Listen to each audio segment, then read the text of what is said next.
Приветствуем наших подписчиков и гостей канала Эзотерика для тебя, друзья. Мы вас всех приветствуем в изобилии и достатке.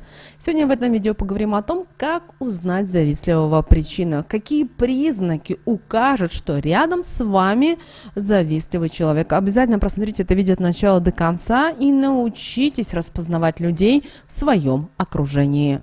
Каждый из нас хотя бы раз в жизни поддавался такому чувству, как зависть.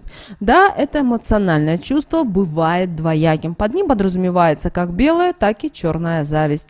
Белая зависть не вызывает у человека злости. Он не будет таить в себе обиду на того, кому повезло значительно больше, чем ему. В этом случае чувство зависти подталкивает данного человека к определенным действиям. Он начинает стремиться к тому, чтобы улучшить свое материальное и финансовое благополучие.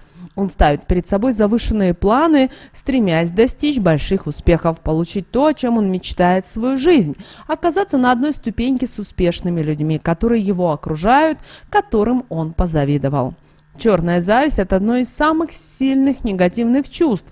Оно возникает у человека, который не способен радоваться успехам других людей. С точки зрения энергетики, это чувство подобно сглазу или порче. Оно способствует тому, что возникают негативные мысли и эмоции, которые направлены на разрушение биополя человека, которому завидуют. Главной причиной того, что появляется черная зависть, является заниженная самооценка завистника. Когда он начинает обращать внимание на то, что другие, прикладывая все свои старания, добиваются определенных успехов в жизни, то у него возникает чувство несостоятельности. Он понимает, что его внешность далека от идеальности, красота могла бы быть лучше. Талантов особых нет, да и неординарными умственными способностями он не обладает. Он не желает развиваться, не ставит перед собой сложных задач и не стремится к достижению своих целей. Он получает от жизни полное разочарование. Этим людям нужно перестать заниматься анализом чужой жизни, растрачивая сильные энергии не в том направлении. Стоит обратить внимание на свою жизнь, притянуть потоки сильных энергий, благодаря этому приложить максимум усилий для того, чтобы изменить ее в лучшую сторону. Иногда причиной такой зависти напрямую связаны с детством. Родители ругают ребенка за то, что он не такой успешный в школе, как другие дети, что на спортивных состязаниях не может пробежать, подтянуться и так далее. У ребенка в таких случаях возникают комплексы, которые сбивают его с нужного пути и начинают напоминать о себе в более уже зрелом возрасте не единожды.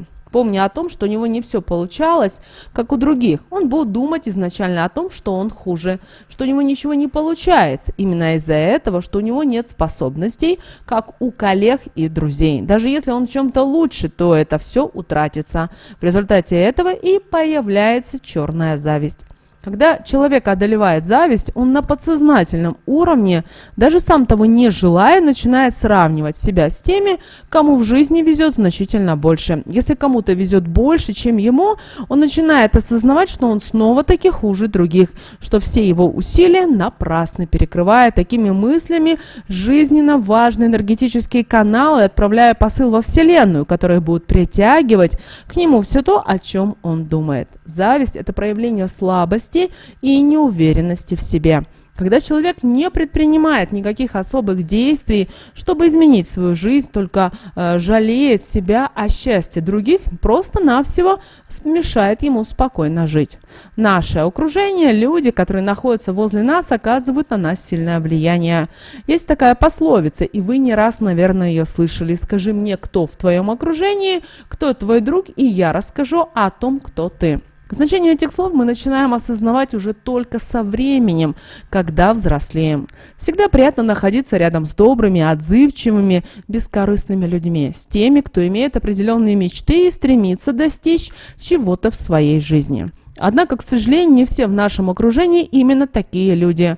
Когда кто-то из них начинает вам завидовать, то это означает, что у вас в жизни все в порядке, что вы имеете что-то такое, чем хотели бы обладать, и те, кто рядом с вами, конечно, такое отношение к вам вызывает уже некоторое беспокойство, тревожность, начинают появляться мысли что все хорошее может на каком-то этапе закончиться, что у вас могут это просто-навсего отобрать, что может измениться то, что у вас есть, и то, что вас окружает, наполняет счастьем в худшую сторону. А также и то, что непонятно, какие на самом деле действия может ожидать от того, кто испытывает по отношению к вам чувство зависти. На что стоит обратить внимание, в первую очередь человек, которого гложет зависть, имеет привычку говорить разные комплименты, независимо от того, делаются они по какой-то причине в нужный момент или просто чтобы говорить. Искренность сказанного слова иногда имеет очень важное значение, и вы должны об этом понимать. Знаете, искренность сказанного выдает глаза, так как это зеркало души каждого человека. Если это делается со скрытой злобой, то и глаза такие же колючие и неулыбчивые.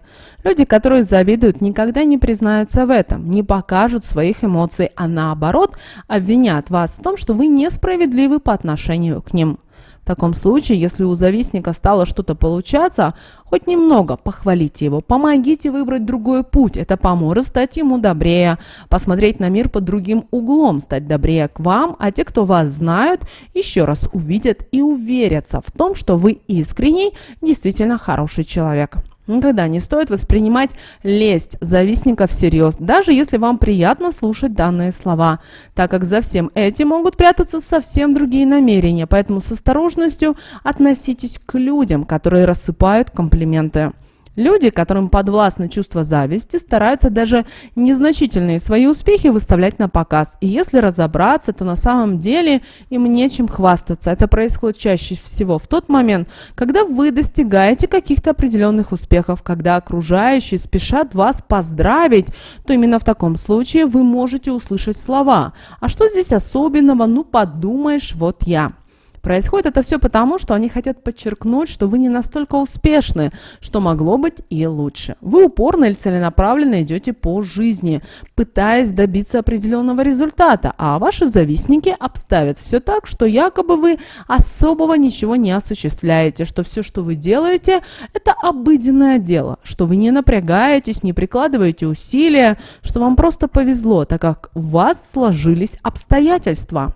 Обычно такие люди завидуют другим от того, что у них есть то, что хотели бы иметь, и они в своей собственной жизни. Но у них этого нет, и заиметь у них этого не получается. Вам не стоит в таком случае терять уверенность, лучше держать себя в руках. Не стоит перед людьми, которые полны зависти, выставлять свои успехи на показ. Кому нужно, и тем, кто возле вас, и так увидят ваши успехи, достижения, искренне в этот момент действительно будут радоваться за вас. А вот те другие могут только больше негативных энергий направить в вашу сторону. Это, конечно, мало приятного в этом.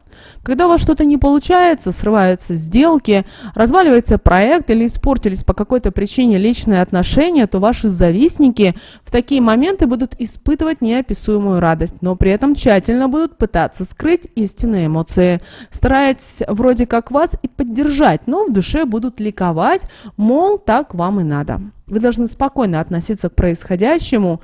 У всех бывают проблемы, у всех бывают ошибки.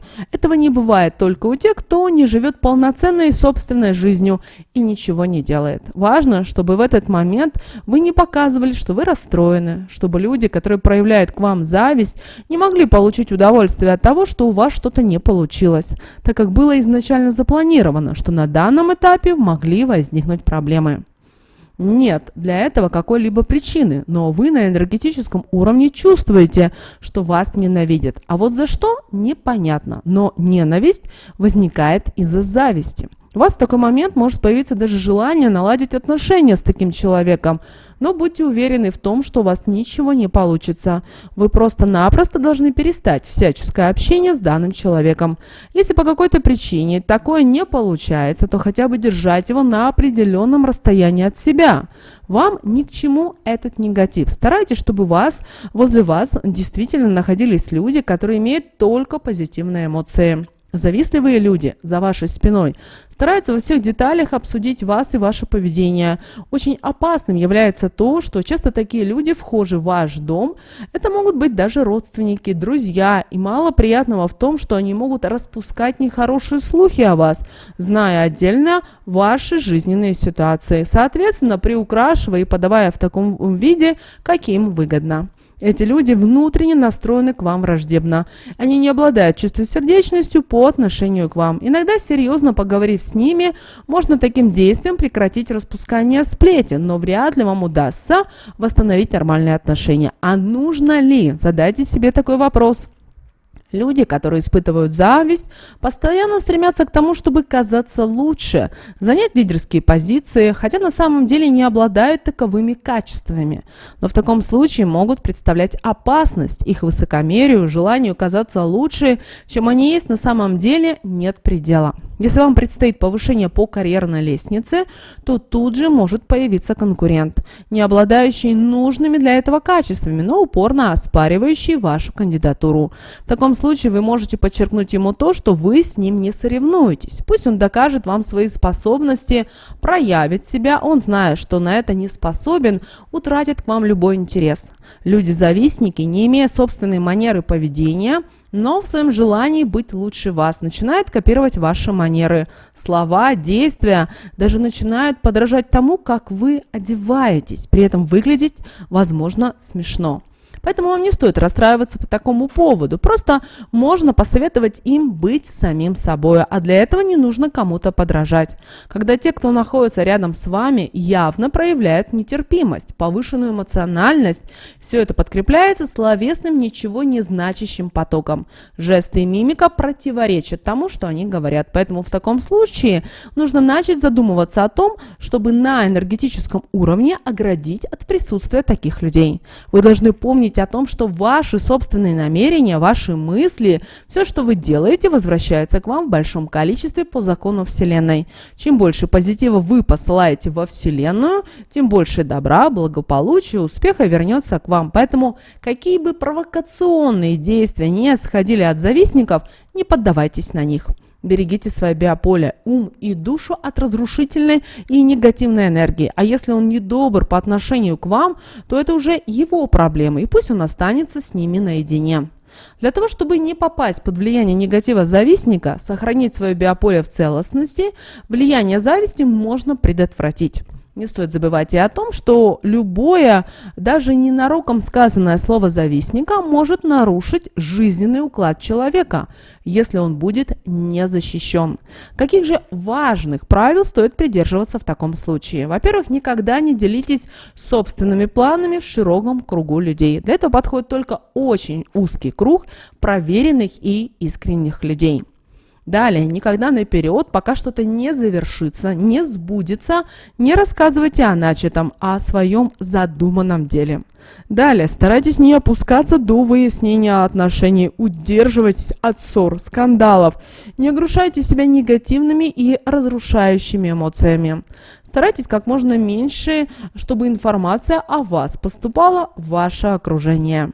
Не делитесь своим счастьем. Счастье должно быть тихим. Вы даже не можете представить, сколько зависти вызывают ваши счастливые и сияющие глаза. Старайтесь счастливыми моментами делиться только с теми, кто вам по-настоящему близок.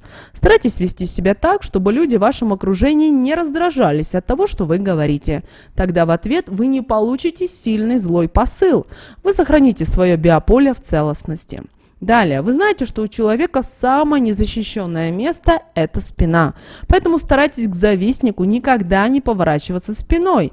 Негативные слова, сказанные вам вдогонку, способны пробить вашу энергетическую защиту, принеся вам непоправимый вред. Пусть вашим жизненным правилом станет то, что вы никогда никого не будете обсуждать за спиной других людей. Если они знают, что вы пытаетесь их обсуждать, то неизвестно, сколько негативных посылов вы получите в свой адрес и какой вред они вам принесут. Старайтесь прощать своих недоброжелателей. Если вы прощаете, то в ответ получаете мощную защиту от Вселенной. Помните о том, что завистникам обязательно вернутся их мысли, воздаться по заслугам, а для вас прощение возвратится благословением. Это проверено уже на протяжении веков, но главным является то, что прощать нужно только от чистого сердца. Также носите украшения, которые имеют блестящую поверхность. Они способны убирать и отсылать негатив к тому, кто его послал. Хорошо носить серебряные украшения, они станут для вас сильным оберегом. Используйте в своей жизни обереги, проводите ритуалы, практики, не забывайте об энергетической чистке дома и себя, а также окуривайтесь сильными энергетическими травами. Если вы по каким-то признакам определились, что рядом с вами находится завистник, то проделайте такую практику. И именно как ее проводить? Выберите вечер, чтобы вы дома были одни. Либо чтобы в помещении, где будет проводиться ритуал, никто не входил. Это касается и ваших животных. На блюдечко положите несколько щепоток соли и положите на подоконник. Далее зажгите свечу и поставьте рядом. Далее откройте окно, возьмите щепотку соли и бросьте ее в окно через левое плечо. При этом проговорите такие слова: «Соль в окно бросаю, себя от зла избавляю, то, что недоброжелатель направил мне, в своей судьбе не оставляю, назад его отправляю». Проделывать такое действие нужно трижды. Очень важным является то, чтобы направить все свои мысли на то, чтобы почувствовать, как все плохое вас оставляет, а все недобрые слова, взгляды как будто отлипают от вас и летят вслед за солью. Затем повернитесь к окну, глубоко вдохните воздух, посмотрите в небо и скажите: «В помощи неба нуждаюсь я, от зависти защити меня, чтобы вред никто не причинял, на биополе мое никто не влиял». После этого свечи дайте догореть, остатки соли смойте под проточной водой. А соль от зависти помогает очень хорошо. От негатива нужно избавляться на раз, а не накапливать его. Если вы чувствуете, что вам предстоит разговор с человеком-завистником, да и вообще, чтобы оградиться от любого негатива извне, научитесь выстраивать перед собой защитную стену из огня. Либо старайтесь мысленно накрыть такого неприятного человека стеклянной банкой. В таком случае вред не будет вам причинен. Помните всегда о том, что не существует ни одного человека, которого вы все бы любили, и никто бы ему не завидовал. Тем более взрослым и успешным становится человек, тем больше вероятность того, что у него появятся завистники, которые каждый по-своему будут стараться принести ему вред. Старайтесь поменьше доверять всем, кто находится в вашем окружении. Соблюдайте правила, берегите себя и своих близких от такого негативного чувства, как зависть. Друзья, мы надеемся, что наши советы и наши рекомендации вам помогают в жизни. С вами, как всегда, был канал Эзотерика для тебя. Друзья, обязательно подписывайтесь на наш канал, обязательно ставьте лайк этому видео, обязательно поделитесь этим видео с теми, кого вы любите, кого вы цените, кому вы желаете мира, любви и гармонии. Пусть они также знают об этой ценной и важной информации. Мы желаем вам всех мыслимых и немыслимых благ. Друзья, услышимся с вами уже буквально в следующем видео.